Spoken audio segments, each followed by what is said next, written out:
I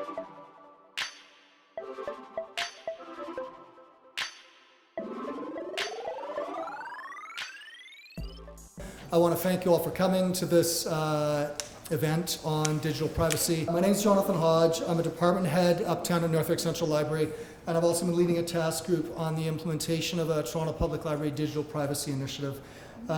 So this event marks the beginning of that initiative. It's an opportunity for the Toronto Public Library and its members, which is all of you, to educate, advocate, and agitate for privacy to return to the center of our interactions online as well as in real life. So you didn't come here to talk to me, you didn't come here to listen to me, you came here to listen to all these folks. And so our first speaker, I'm glad to introduce Dr. Christopher Parsons. He received his bachelor's and his master's degrees from the University of Guelph and his PhD from the University of Victoria. He is the managing director of the Telecom Transparency Project and a research associate at the CitizenLab in the Munk School of Global Affairs at the University of Toronto. His research focuses on the privacy, security, and political implications of third-party access to telecommunications data. So please welcome Dr. Parsons.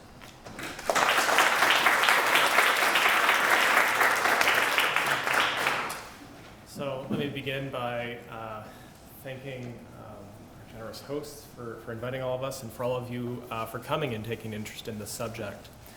So we've decided to sort of break up the topics we're going to be touching on. So I'm going to be focusing explicitly on a few ways that the government interacts with their privacy. And in particular, I'm talking about a device that I happened to purchase fairly recently because I'm a tech nerd. I went out in September, October, and I put down a little over $1,000 to get my own personal tracking device.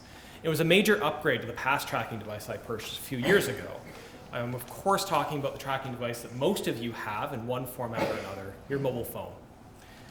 So mobile devices today are central to online commerce, they're central to the way that we communicate with one another, and they're really core parts of our identity. I mean, an awful lot of people, the first thing that you touch when you wake up, your phone, maybe you like bump your spouse, your partner, your friend out of your way to get to your phone. And then the last thing you're often touching, you're setting your alarm, you're checking your Facebook, your email, other things that everyone tells us not to do because it keeps us awake, but it's with your phone. And they have immense utility, but not just for the things that we normally think about. So I want to highlight a couple ways that the Government of Canada is currently involved in, we hope, lawful surveillance of mobile devices.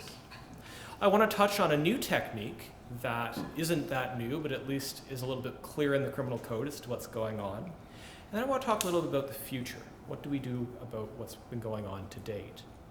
So to begin with, you may have heard of a technology called IMSI catchers that Globe Mail and a few other newspapers cover. So these are little, anywhere from a backpack-sized device to something you can mount on an airplane. And what it's designed to do is trick your cell phone into connecting to it. So normally all of our phones are talking to cell towers every second. And so what these devices do is they convince your phone, or all the phones in proximity to the device, to say, hey, connect to this device, connect to this IMSI catcher. And an IMSI catcher is collecting a particular series of identifiers. One is called the IMSI number, which stands for the International Mobile Subscriber Identification Number. And it's attached to the SIM, the little card that you stick into your phone when you buy it from Rogers or whoever else. And it can also collect some other information. So there's a TACI acronym, the MSISDN, which in our language means telephone number. And also the equipment identifier for the handset itself. So every one of your phones has a unique serial identifier. So these devices, when they're activated, attract all the phones from anywhere from within 500 meters to 2 kilometers, or perhaps further abroad when they're mounted on an airplane. And it doesn't just target the 1 or 2 or 3 people that are of interest to law enforcement, but rather all the devices in proximity to the IMSI catcher get caught. Now, that's just a random number, you might say. How valuable is that? Well, it's very helpful because you can start deriving correlations. Most people don't share their phones regularly between a whole bunch of different people. So if your phone keeps popping up places, they can draw inferences. So if Brenda and my phones keep showing up in the same location, they can start saying, oh, there might be some sort of relationship there. So even without knowing it's me, it's Brenda, you can start deriving insight. Maybe we're meeting at libraries or universities or places like that. Or maybe they're routinely setting up shop outside of the CCLA, the Canadian Civil Liberties Association. Well, that indicates where I've been visiting. Or maybe a mosque, or maybe a Catholic church, or maybe. So this is one of the techniques that is used for lawful purposes. They are warranted. There's a process that they have to abide by before they can use them. But it just exploits the way that our phones communicate. And if you want, we can talk a little bit more about some of the other uses of these, which include, in some limited cases, though none that we know of in Canada, the actual interception of content exchange between your phone and the persons that you're communicating with. So what's another way that we know that mobile devices are giving up information that is then accessible to police? Well, very recently, the police have begun sending out text messages because there was a murder. And what they did is they went to cellular providers and they said, okay, we want you to disclose to us all the persons who are in a certain geographic region. Give us their cell phone numbers. And then we're going to contact them because we think someone might know something about this murder. So that's 7,500 people. And the method that they're using to get access to this is what's called a tower dump, or a production order for a dumping of tower information. Now again, you might say, it's my phone number, I want to help with the police, what's wrong with that? There's a few pieces. A, these production orders were initially meant to solve crimes because they're going to identify persons involved in a crime. These were not meant to collect the information about citizens who are not believed to have done anything inappropriate. Second, the police aren't disposing of this information. Rather, what they've stated is they will be holding on to it indefinitely until the case is closed. Now, why does that matter? It matters because you were identified at a certain location at a certain time. And imagine 6 months, 7 months, 9 months, 2 years, 4 years later, the case is still open, but they have reason to be interested in where you happen to be at a certain time. And this is one instance of a production order. Tower dumps are issued on a fairly regular basis. And so in certain dense geographic regions, such as Toronto, that means that over a period of time, there may be a number of these dumps, which mean the police can start identifying, again, where you are, whom you're associated with, and so forth over time. So it isn't so much, it's sort of like looking at a Seurat painting. You don't necessarily need to look at the individual dot to see the significance, but if you wait over time, you see more dots added, and then the painting comes to life. So those are two methods that are used today in Canada right now. They're lawful. These are tools that are authorized under the law. The police aren't necessarily sneaking about and doing it illegally, although in some cases it's a bit hard to figure out what they're actually doing and how and when. But there's another tool that was recently introduced in the criminal code that I think is really important and very pernicious. So we all know about malware. This is the software that you install on your laptop by accident, and you get spam. Sometimes it'll lock your computer. It does all sorts of unpleasant things. In the criminal code, we recently established a power. This is Bill C-13. This is our lawful access legislation, so not C-51, which is the focus of a lot of attention, but another piece of legislation. And this authorizes the police to install, quote, tracking devices, which includes computer programs, in order to track devices. So this means that if you have an Android phone in particular, which have a number of vulnerabilities, police could acquire a piece of malware and deliver it to a particular mobile device. Again, lawfully, under warrant, to track persons. Now, there's a few difficulties with this. A, it involves actually going in and changing the way that your device actually operates. So this is very different from a standard wiretap or an interception order, where they would go to a telecommunications provider, and it just sort of like happens to pick up the thing that's already going over the wire. This compels the device to modify its behaviors. So it's significant for that purpose. But there's another issue. We all have these devices, and it isn't just law enforcement that has access to the malware. And so that means if the police are using a piece of code that can be used to target anyone in this room's device, it could also be used by unauthorized people that identify the same vulnerability. And so what does that mean? It means that yes, the police could use this lawfully under warrant, but it also means that third parties, that could mean anything from criminals to private detectives, to state actors, could also use the same vulnerabilities for the same purposes, and not necessarily just for tracking, but indeed to do things like turn on a microphone, turn on a webcam, record text, and so forth. So right now, the Canadian government generally is resistant to talking too openly about this, but importantly, this change in the criminal code that authorizes the use of tracking warrants and malware for tracking is just a refinement of pre-existing powers. So in Canada, we have something called general warrants, and these are used for when there isn't another part of the criminal code that specifically authorizes an activity.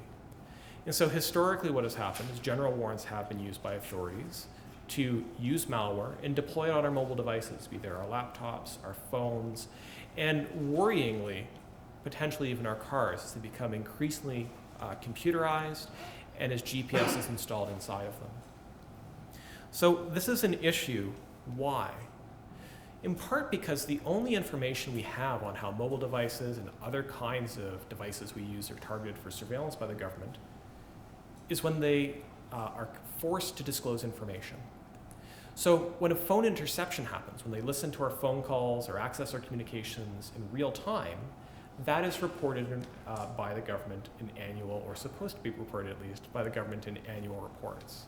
Use of malware, production orders, tower dumps, IMSI catchers, and other modes of government surveillance do not have to be reported in this country.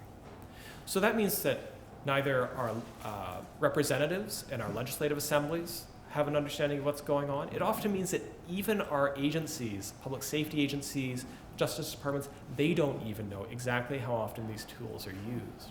And the effect means that we've added more and more into the criminal code to help authorities engage in legitimate activities, but we don't know how often it's used, we don't know who's targeted, and we don't know the effectiveness of that targeting. So surveillance is, in some respects, a technological problem. It really is. We carry around devices that are vulnerable, that are problematic, but it's more than that. It's important that we develop tools and systems and protocols and processes to try and protect us. But it's a political problem.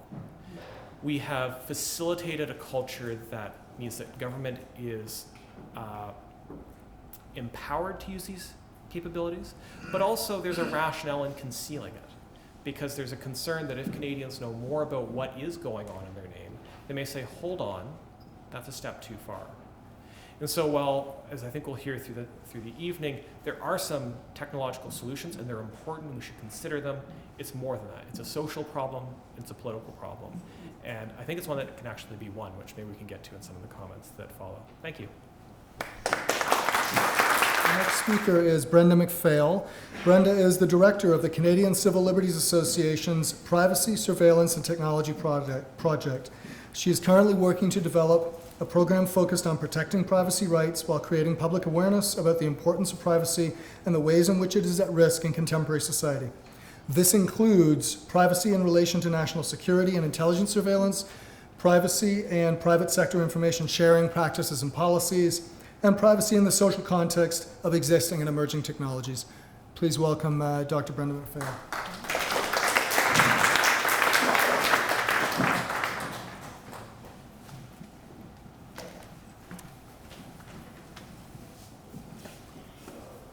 Thank you, Jonathan, and thank you for inviting me to be part of this wonderful panel. Very pleased to be here with both Chris and Alison.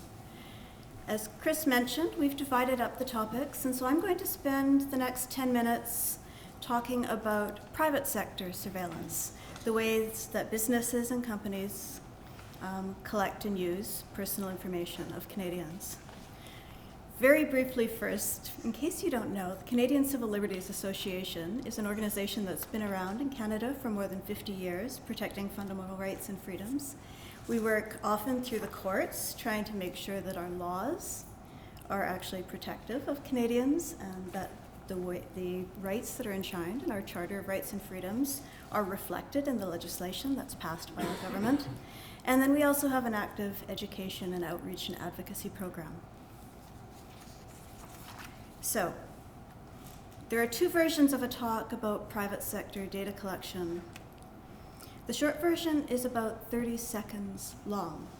Everything you do online, every site you go to, every interaction you have is tracked, stored, and analyzed. Privacy in the online world in a corporate setting, in a corporate context, is illusory.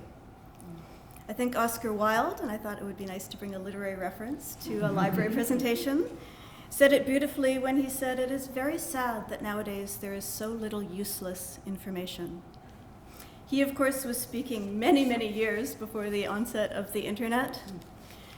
But his words really ring true in our internet age, because even the tiny little pieces of information about you and about the way that you behave online and as you move through physical space with your tracking device, as Chris was discussing, things that you might not think are particularly consequential or wouldn't add up to much, things like how long you spent on a site or whether you clicked on something or where you went after you looked at one thing, all of those things are considered potentially valuable, and they're collected. A more up-to-date sort of model, instead of going back to Oscar Wilde, can be Pokemon. We live in a Pokemon society, and companies want to catch them all, every bit of data. And they'll say, even if we don't know what we're going to do with it now, chances are really good that in 6 months we'll figure it out. So, in the next few minutes, I'm going to just talk very briefly about a few of the ways that we're tracked and how companies are using information, and then a little bit about what rights you have and what kind of laws we have in Canada that are supposed to protect you. And at the end, if I have time, I'll tell you extremely briefly about a court case that Canada's involved, or that CCLA is involved with, where we're trying to stand up for Canadians' privacy rights. So, how are you tracked? There are lots of ways that you probably know about if you were to think about it for 10 seconds. Things like loyalty cards, where you're, what you're actually doing when you have a loyalty card is trading information about your purchasing habits in return for points or benefits. Online shopping, everybody probably understands that when you're shopping online, a record is being kept of what you buy. And companies are not shy about explaining that to you. In fact, you know that you gotta use that information to provide you with things like recommendations for more things that you'd like to buy. Ways that you might not think about or be quite as aware of in terms of ways that companies can track you are things like in physical space.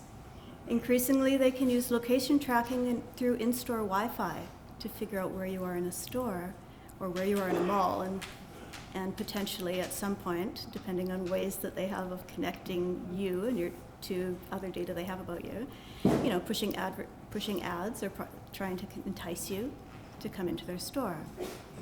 Or looking at the ways that you move around their store to help them figure out how to better develop marketing techniques. Video surveillance and behavior analysis is another way that information is collected in physical space. And then, of course, when you're browsing online, basically everywhere you go, there are ways of tracking you through tracking cookies and beacons and different little technological ways of figuring out what you're doing, what you're looking at, how long you spent looking at something, what you clicked on, and where you've been. And then, of course, everything that you post on purpose on social media, depending on how you've got your privacy settings set up, is also fair game for someone who wants to know more about you and your behavior and your likes and your dislikes. And it's important to understand that the business model of the internet is fundamentally built around collecting and using that information. It's kind of a truism to say that if you're not paying, you're the product. But it actually goes further than that, because in many cases, even if you are paying, you're still the product. And one of the most worrisome things, I think, about that is that companies sometimes go to fairly great lengths to obscure that fact. The way to figure out how companies are using your information is to take a look at their privacy policy. Has anybody ever actually plowed through a privacy policy? 2, that's a higher average than usual. There's actually some awesome research recently put out where students were asked to evaluate a website, And embedded in the privacy policy was a promise that they'd hand over their firstborn child to the company. Almost none of them noticed, despite the fact that their task was to evaluate the site. So even people who could be expected to be motivated to look, they don't. But if you had ever managed to plow through one, you might notice that a lot of the items aren't incredibly clear. They tend to focus very much on why they need to collect information about you, and it's about providing you with more service, better service. The more information you provide, they will often say, the better service and more personalized service we can provide to you. Where they get fuzzy is what they're going to do with the information after providing the service or beyond providing the service. So if you see code words like, we may use your information for research, or a little bit more clearly, market research, that's a sign that they're going to use it basically for whatever they want. You might see mention of third-party partners, and often in conjunction, so that means that they're going to potentially sell your information to somebody else. And often in conjunction with that notice about third-party partners, what they say is that they're not responsible for what happens to your information after it's given to a third-party partner. So they're basically saying the information that you gave them for a particular purpose is going to be sold to someone else. They will benefit from that. You have no control, and they're not responsible for what happens to it after it's passed along. I don't think it's confusing why we might find that problematic. But beyond the obvious, Canadian privacy laws function largely on a consent model. The idea is you're supposed to have some control over your personal information, and companies are supposed to, tell you how you can exercise that control, and are really duty-bound to provide you with some degree of control. But increasingly, the kinds of policies that we're seeing on online sites really render that control illusory. So for example, on a popular online grocery shopping site, the policy actually says that you agree to everything that they say in their policy and allow them to do anything that they want to do with your information simply by virtue of visiting the site. You don't even have to have looked at the policy or have made a purchase on the site. The policy actually says, if you've been to our site, you've agreed to our use of your information. So much of our lives are spent online. How do we make privacy protective choices when those are the kinds of policies that are set up on the systems that we need to use to go about our daily lives? Now, to be fair, it's important to point out that not all data collection by private sector companies is bad. It can actually be really convenient to browse around and see advertisements for things we want, not things that we don't care about. But the problem is, the thing that we're concerned about is that the way the information is going to be used isn't necessarily always for your benefit. It's not always going to be to show you ads for things that you want or to provide you discounts or coupons. It can also be used in ways that can have consequential harm to your life. And a huge problem with that is that because you don't actually have any reasonable way of knowing who's collecting your information or what you're going to do with it, again, you don't have any control of what those consequences might be. That means that the personal information you provide to companies down the line can impact you down the line in ways that you really have no way of anticipating as a consumer or a citizen. So for example, one way that companies use data is in something called predictive analytics. You've probably all heard about the concept of big data. Basically, they use statistical methods for analyzing large data sets and try to find connections between the different pieces of information they have about you. And then they use those connections to predict your behavior as a consumer. So, a really simple example is they can probably figure out that when it's rainy, umbrella sales go up. But they're also capable of a lot more advanced conclusions.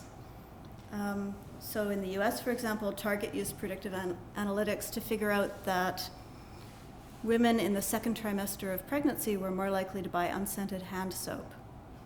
It's really hard to imagine how that came out of it, but it was a very useful observation for them. And you can imagine that none of the women in the second trimester of pregnancy who received coupons from Target for unscented hand soap had a clue that their shopping behavior and that the shopping behavior of many women before them had led to them receiving that offer.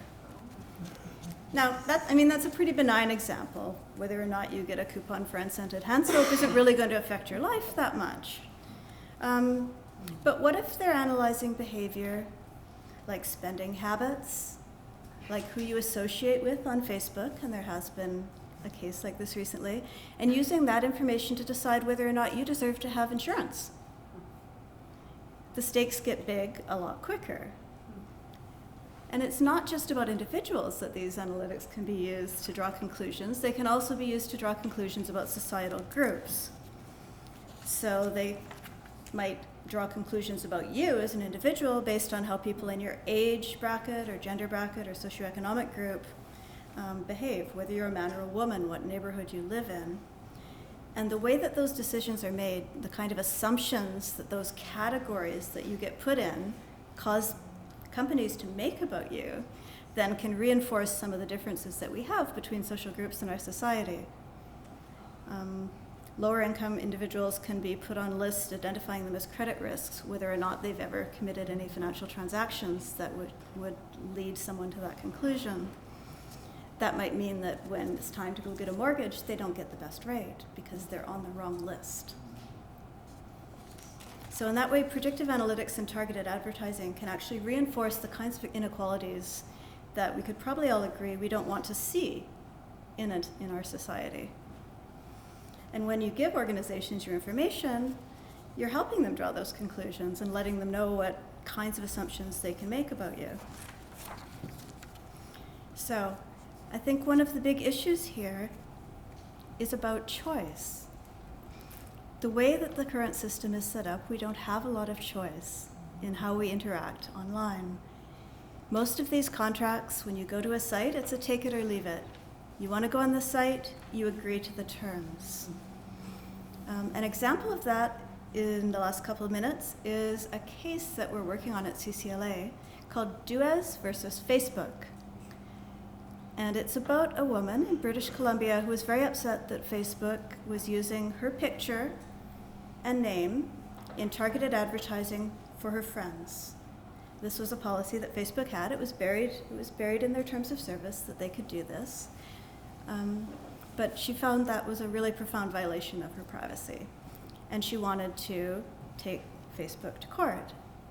She got stalled at the very first stage because, again, deep in the contract with Facebook is a clause that says that if you want to sue Facebook in court or advance a claim against Facebook, you have to do it in the location of their choice, which is in California. So right now, last week, CCLA intervened in the case, which went as far as the Supreme Court of Canada, arguing that when they're in Canada, Canadians should have the benefit of Canadian privacy law. We would think and hope that that would be a given. It's not. That's something that we have to fight for. So to wrap up, I think that I'd like to agree with my colleague Chris that while there are definitely technological solutions to this, a big part of the problem is social and it's legal.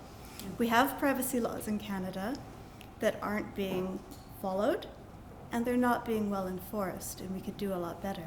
We also need to think about the way those laws are structured and whether the idea of consent can actually be a meaningful concept in a world where it's almost impossible to negotiate the terms of the contract and it's a take it or leave it kind of transaction.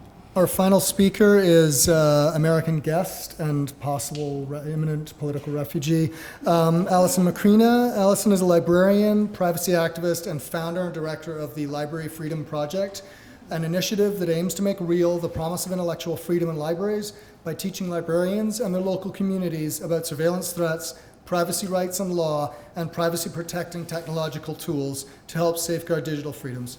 So give it up for Alison. Thank you so much. I'm so happy to be here in Toronto, and not just for the obvious reasons. I may never go home.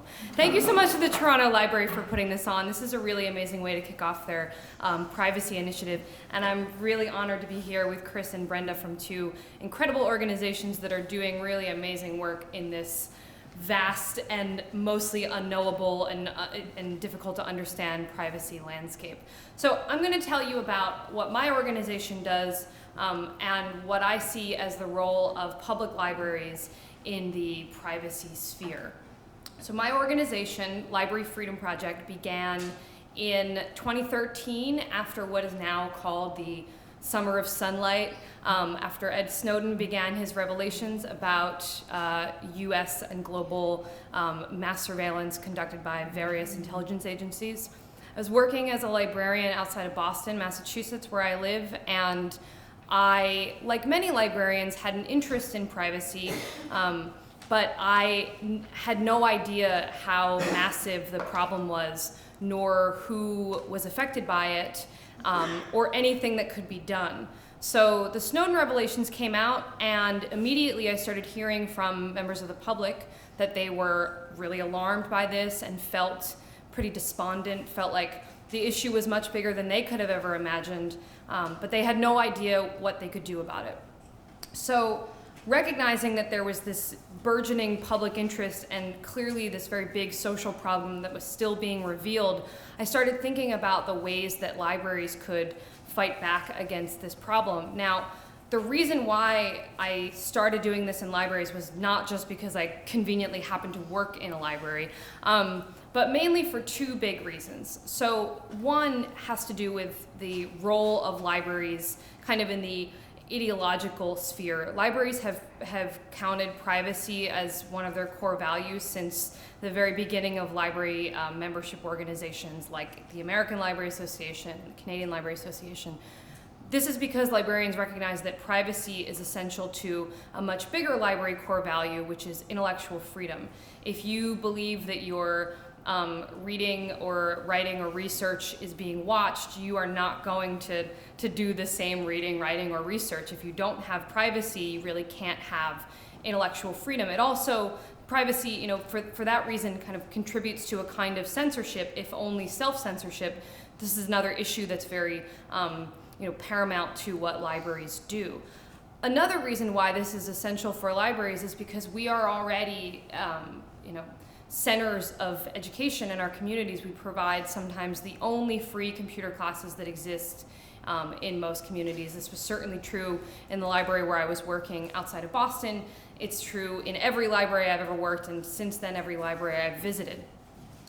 The other side of it has to do with the people that we serve in libraries. So a lot of the privacy conversation has centered on some of the folks who are most affected, like journalists and whistleblowers, and those people are very important, and it is true that surveillance affects their work a great deal. But more broadly, ordinary people, especially people who are already marginalized in some way, immigrants, refugees, people of color, queer people, people who have been, or have been incarcerated, people who have been homeless, people who are disabled, anyone who is marginalized in some other way socially is more affected by both kinds of surveillance, the kind that Chris talked about and the kind that Brenda talked about. And furthermore, because the internet is so insecure fundamentally, all of the data breaches and the hacking and kind of criminal activity that we see, people who are already marginalized, it's harder for them to rebound if something like that happens. So recognizing that libraries are already these centers of education, have this commitment to privacy and intellectual freedom, and see more of the very people who are most affected, I decided to start a public education initiative in libraries to teach librarians about privacy-enhancing technologies, privacy rights and law, what they can do to help their patrons feel less despair, help them to resist and protect themselves and their families. So I started this work, and since then we have been to libraries across the US and Canada, and through most of the English-speaking world, continuing into some of the global south. We're trying to make that more of a priority in the next year. And basically what we do is we teach a few things. Number one, we teach librarians about privacy-enhancing technology like Tor. Anybody in here use Tor? Awesome. I should also mention that I am a core contributor to the Tor project. So Tor project is the US nonprofit that makes the privacy enhancing software Tor, and it's a number of volunteers all over the world primarily who make up this organization, and I work with Tor to help improve the software and bring it into libraries through these trainings. So we teach about things like Tor. Tor is free software that can help you protect your web browsing activity. Basically, if you use Tor, websites don't know anything about you unless you log in and tell them. It obscures. Sorry? How do you spell that? T-O-R. Just like that. So it helps protect your web browsing activity. It protects your location and also some of the information that you transmit to websites when you visit them. We also teach things like Signal for private text messaging. We teach about third-party tracking. Basically, a little bit of everything about the privacy technology landscape, what can be done, and some of the best practices that people can use to help themselves no matter what their threat model might be. So we teach these things for two main reasons. One, to have libraries install them directly on their public computers, because many people in libraries have only those public computers as access points. Many people who use library computers don't have a computer at home, so those tools need to be available for people who have no other kind of computer access. And also we teach how to teach public education classes. So like I said, libraries already provide free computer instruction. We want to bring privacy tools into that kind of instruction. Beyond that, we teach librarians about how to make systemic changes so that their own internal systems, their websites and databases and firewalls and computers and all this are not leaking information in some way. Essentially, the idea is to make libraries into privacy protective spaces when almost no other space, certainly no other public space, exists in this way. Last year, we made international news by one of our projects getting some undue attention from a US intelligence agency. So we set up a Tor relay in a library in Lebanon, New Hampshire. Tor operates, it's a little complex, the kind of infrastructure, but basically a Tor relay is part of the essential infrastructure that makes the network run. And one of our libraries started running a Tor relay. It was going pretty well. We got a little bit of media attention. And turns out the Department of Homeland Security in the US reads some of the media that we got, and so they contacted the local police in Lebanon, and they said, we really don't think the library should be operating this. You need to intervene and get this shut down. And it was disappointing to the library, but at Library Freedom Project, we knew that this was the best thing that could have happened. This was the absolutely free publicity. So we mobilized the local community. We got the American Civil Liberties Union involved. That's our version of CCLA. And we got Tor Project involved, obviously, and worked with the library to bring about 4 people to their upcoming board meeting.